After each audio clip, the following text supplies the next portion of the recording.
Bota shkatruar nga luftërat dhe padrejtësitë ishte në qendër të fjalës së Papës Leones së 14 në Meshën e Shenjtë në Vatikan me rastin e Pashkëve. Këro i katolikëve në të gjithë botën bëri thirrje që të mos lejojmë veten të paralizohemi nga e keqja, duke marrë në analogji Krishtin i cili hoqi gurin nga varri i tij për t'i sjellë botës shpëtimin. Papa tha se luftërat në botë përfaqësojnë atë gur i cili duhet hequr në ditët tona.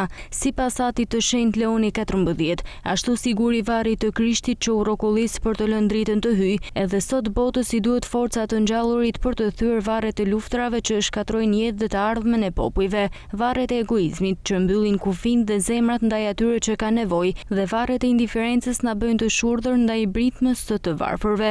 Teksa bëri thirrje për ndaljen e konflikteve kudo në botë, Papa Leone 14 uroi Pashkën në 10 gjuhë të ndryshme: italisht, frëngjisht, anglisht, gjermanisht, spanjisht, portugalisht, polonisht, arabisht, gjuhën kineze dhe latinisht.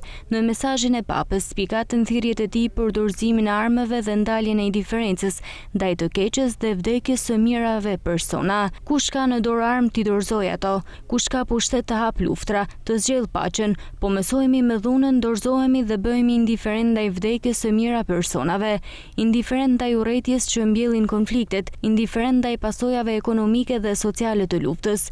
Ka një globalizëm gjithnjë më të madh të indiferencës, deklaroi mëtej Papa.